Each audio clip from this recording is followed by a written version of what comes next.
Greetings, everyone. This is Gwen Allen Carston. I am the Executive Director for Kbac, Kent Black Action Commission, and we're located in the city of Kent, Washington. Today we're going to be hosting our candidates in this year's general election from the 33rd District and the 47th District. First of all, we want to congratulate all of those who have moved forward to this position in the general election.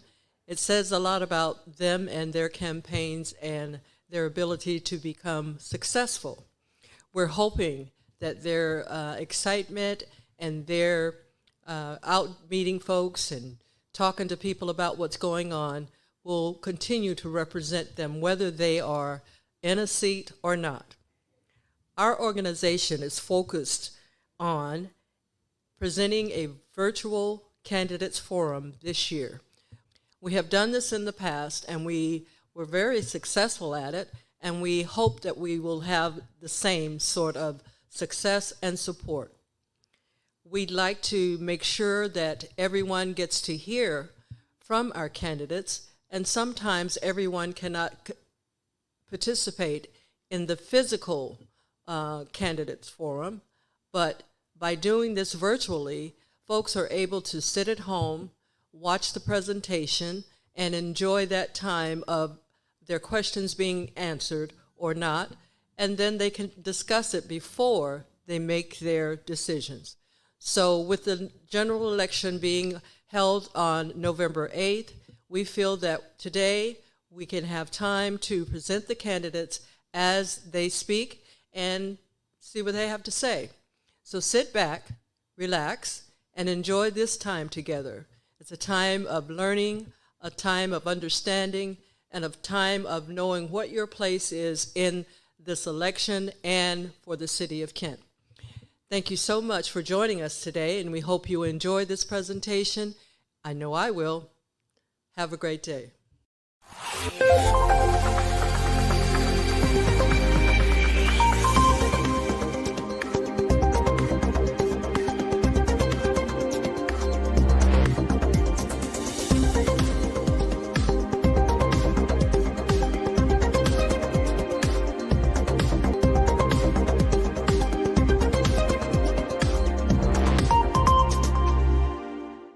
Greetings and good afternoon, everyone. Welcome to Kent Black Action Commission Virtual Candidate Forum 2022. On behalf of Kbac, we thank you for your participation and for tuning into this forum. Our goal for this forum is to provide you, the voter, access to the candidates vying for your vote to become your elected representative. It is important for people to realize that to influence the legislative policies at the federal level, you must begin at the local and state levels. Again, I thank each of you for being here. My name is Charles Carston. I am the Operations Manager and Senior Advisor to the Executive Director, Gwen Allen Carston. And in the interest of full disclosure, I'm also the husband of the Executive Director of Kbac, Gwen Allen Carston. Kbac, since the beginning in 2011, has been providing the local community with information and a voice to share the concerns to our local and state elected officials. Recently, one of those voices, a beloved member of Kbac, Charmaine Boston, lost her battle with brain cancer. Charmaine, as Kbac's community liaison, was present at and supportive of all Kbac-sponsored events. Charmaine supported events sponsored by Glover Empowerment Mentoring. Charmaine also supported community events sponsored by Althea's Louisiana's Cajun Store. Charmaine also worked at Showwear Center in the Food Services Department. We're all saddened by her passing, but we'll continue the work with her spirit in our hearts and in our involvement with the future of the city of Kent and Kbac. And now we have one more candidate for office, and that is SHUKRI OLOW. God, I hope I got that right. Ms. Olo is a Democrat running for position number 2 in the 47th Legislative District. And at this time, Ms. Olo will have an opening statement. Thank you so much for the opportunity to share more about my story and my background. I want to give a special thank you to Mr. Charles, Miss Gwen, and my brother Davies for putting this forum together, and to the entire team at Kbac. I am so sorry to hear about Charmaine's loss. May her soul rest in power. My name is SHUKRI OLOW. I would love to tell you a little bit about who I am. I'll tell you about what I've done in community and the position that I'm running for, which is State Representative Position 2 here in the 47th Legislative District. The personal is that, like thousands of residents from the city of Kent, I am a proud refugee. I was originally born in Somalia and was able to resettle to the U.S. in 1996. Growing up right here in the city of Kent, I grew up in public housing and was loved on by so many community members, including teachers and social workers and people who saw my potential as a young person. And because of them and because of my incredibly persistent immigrant mom, I was able to pursue higher education. I went on to get my bachelor's and master's and doctorate in education from Seattle University. I'm also a mother of 2 young kiddos and a candidate for State Rep Position 2. By day, I'm a division director at the City of Seattle, ensuring that investments go out to young people and their families, and I've worked in public service for the last 16 years. I'm running for this position. It's an open seat, an opportunity to serve and love on a community that has loved on my family when we needed it most. Our campaign is sole endorsed by the Washington Education Association, by the Washington State Labor Council, by Senator Mona Das, Representative Deborah Intiman, and so many community members who believe in our campaign's vision. I'm honored to be here, and thank you for the opportunity. Okay, thank you for that opening statement. Now we will begin with the questions. We have a series of 3 questions, and we'll start with question number 1. Statewide, there are a lot of old and outdated policies in the state of Washington. Do you think there needs to be a complete review and overhaul of policies to reflect the times we're living in, statewide and locally? What would that process look like? Can you elaborate or cite any actions that have been taken to make changes in that area?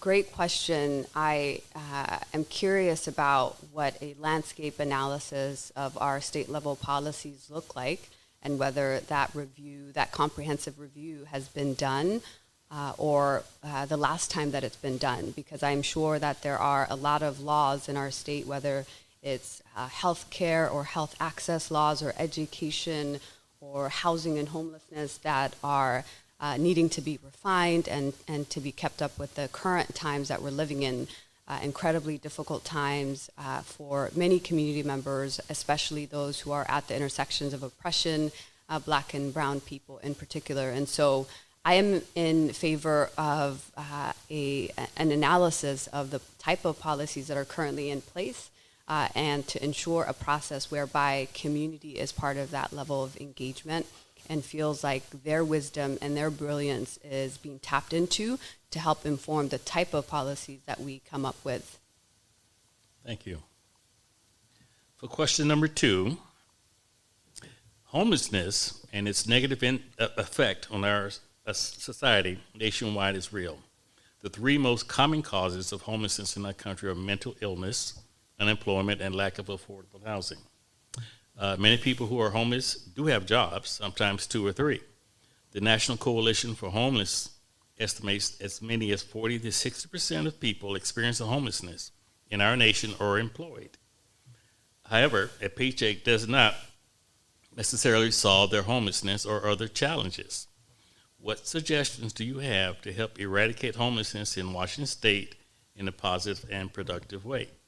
And what may be some of the potential challenges that would stand in the way of progress?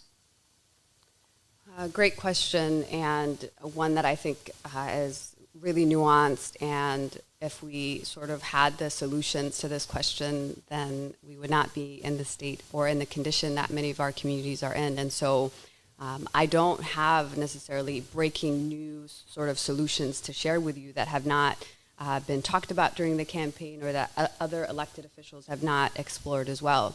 What I do know is, I'll start with the personal. So I was born in Somalia, but spent about 6 years of my life in a refugee camp, unsheltered. with millions of other refugees, and we lost a sibling during that incredibly difficult time to those conditions. And when we moved to the U.S. in 1996, my mother was raising 3 of us by herself as a widow, and we had access to a Section 8 voucher right here in the city of Kent in this public housing community called Birch Creek. Back in the day, it was called Springwood.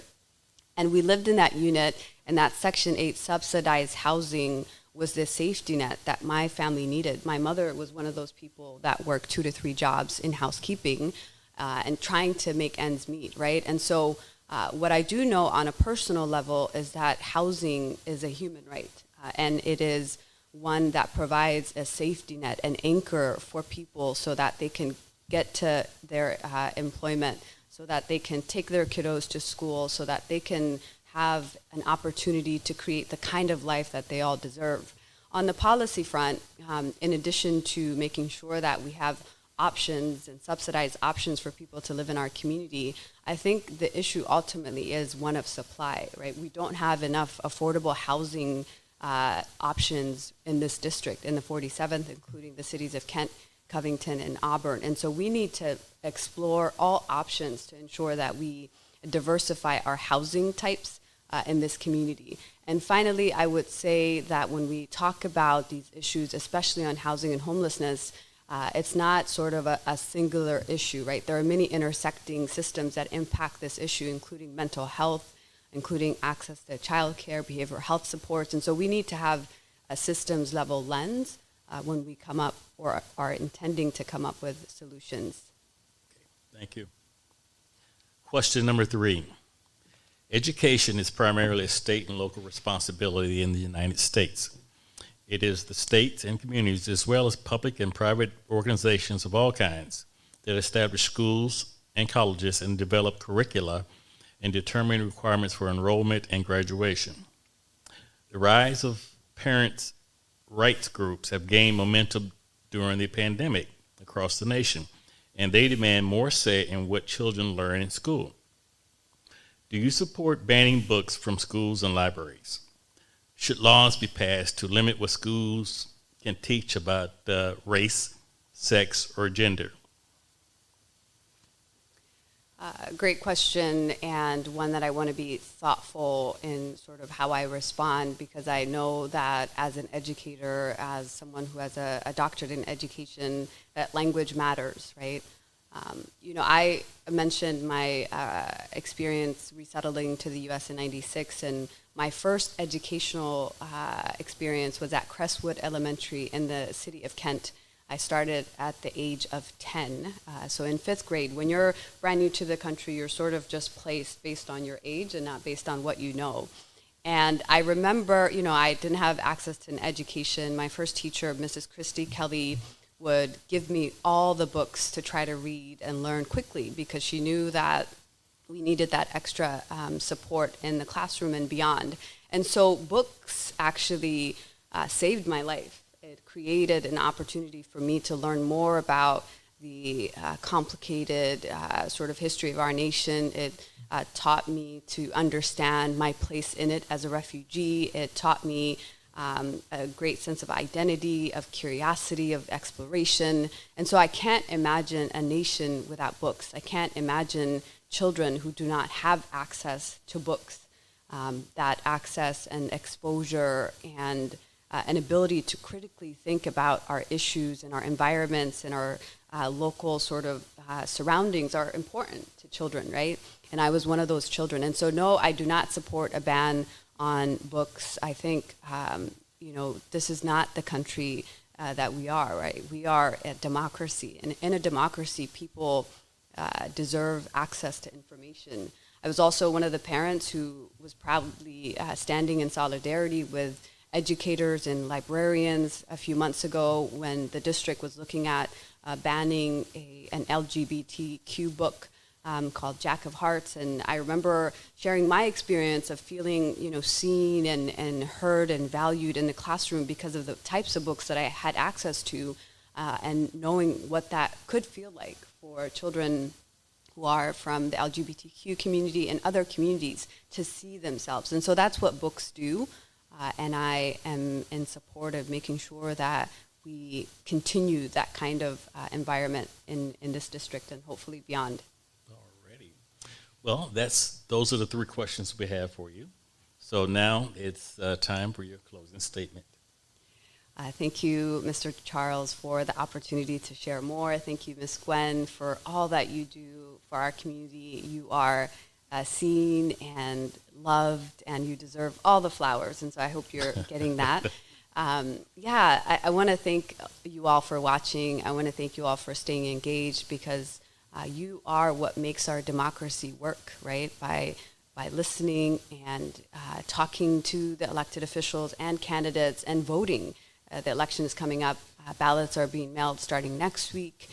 I want to encourage you to vote. In terms of what I'll say, I think especially on the Democratic side, our issues and sort of our values are similar, right? But what makes me unique is the experience that I have when I meet with young people, especially Black and brown youth in our schools, like I did earlier in the week at Ken Meridian. I'm going to Kent Lake next week. And when these young people who often share a similar lived experience see someone like themselves running, that does something to their psyche, that shows them that their dreams are valid and that there is no limit to their potential. And so I'm running to make sure that we are a reflection of our incredibly diverse community. The city of Kent is the 7th most diverse in the nation, and we deserve leaders who not only look like us, but also speak to the issues and are committed to finding solutions for all of our communities. And so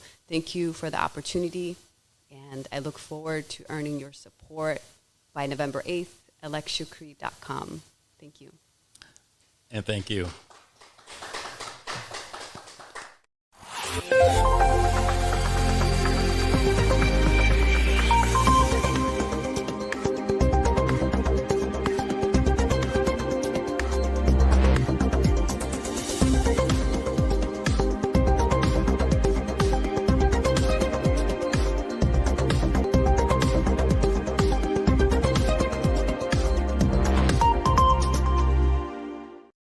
Hello friends, my name is Kyle with a very long and a little bit complicated last name is LYEBYEDYEV, and I'm running for a House of Representative in the 47th Legislative District, position number 1. A little bit about myself. I've been born and raised back in Ukraine, while the Ukraine been still under the control of the USSR.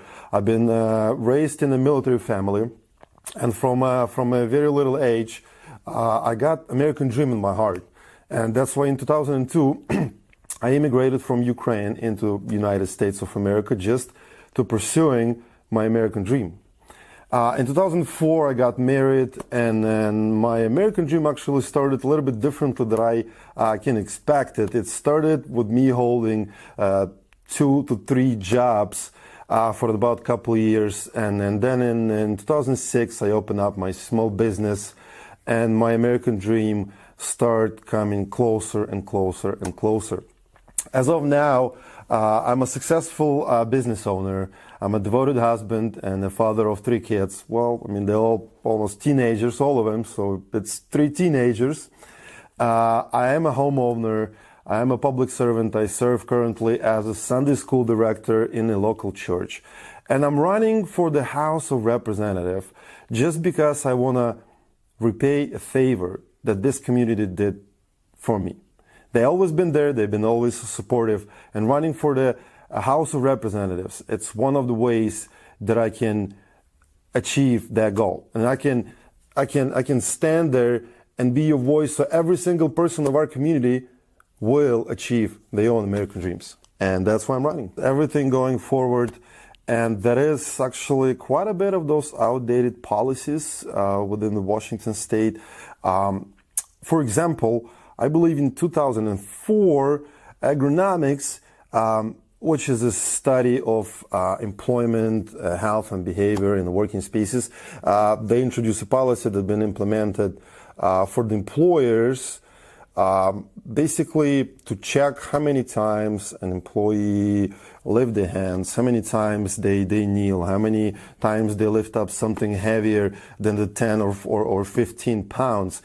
In the first glance, that policy actually is great because it's designed to make fewer injuries at the workplace.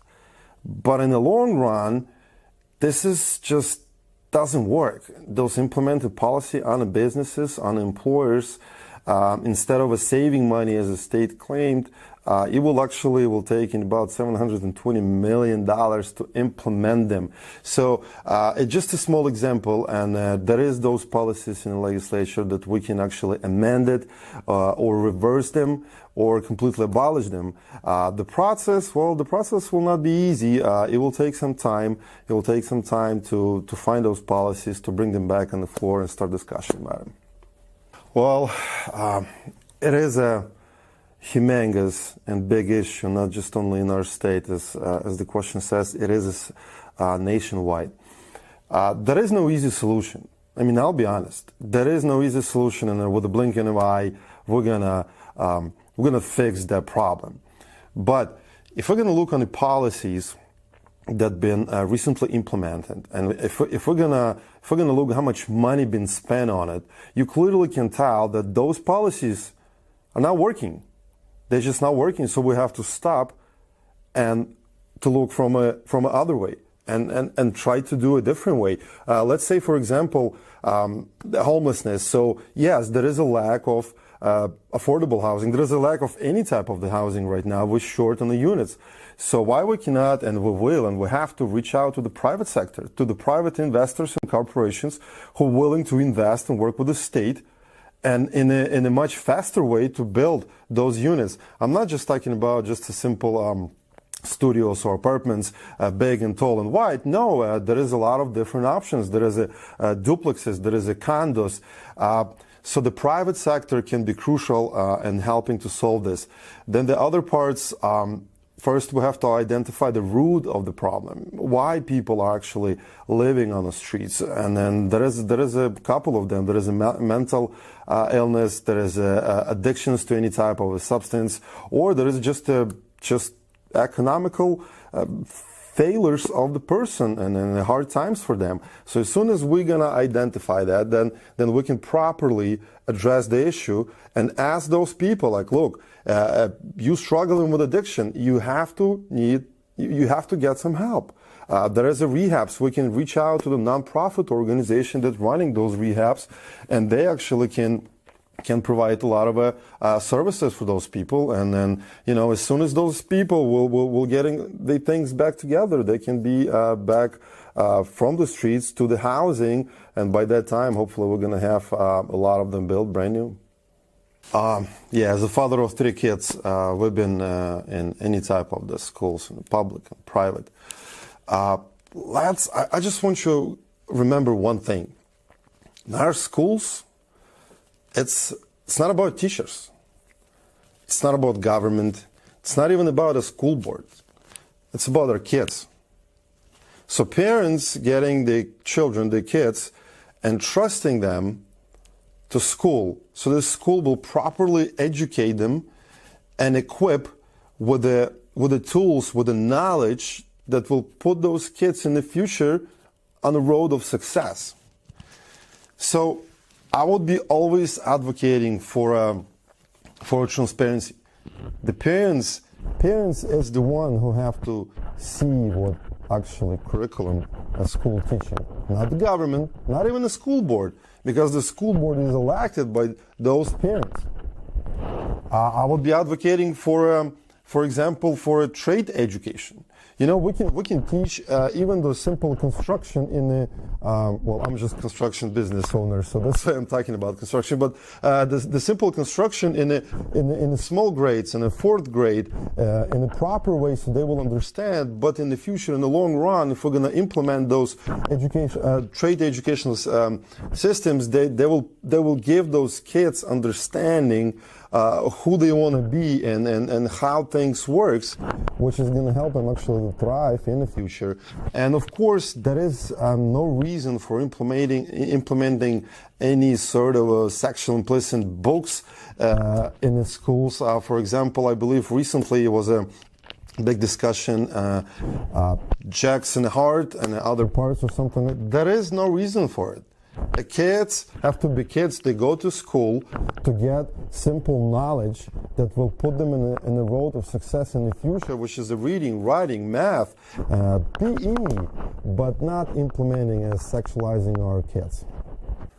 And I want to leave you something in the end. My friends, I'm humbly asking for your vote. For your vote, because when you're going to vote, remember, it's not about political party. Left, right, middle, up, down. It's about all of you. It's about all our communities. So choose wisely. Don't choose the party, but choose your heart. Choose your future. Choose the policies. Choose the person who you believe will fit better for our community, who will actually implement those policies that will help our communities, our people thrive and be successful. So hopefully you'll choose me. I'm asking for a vote. I'm Kyle Lebedyev, 47 Legislative District, Position 1. Thank you.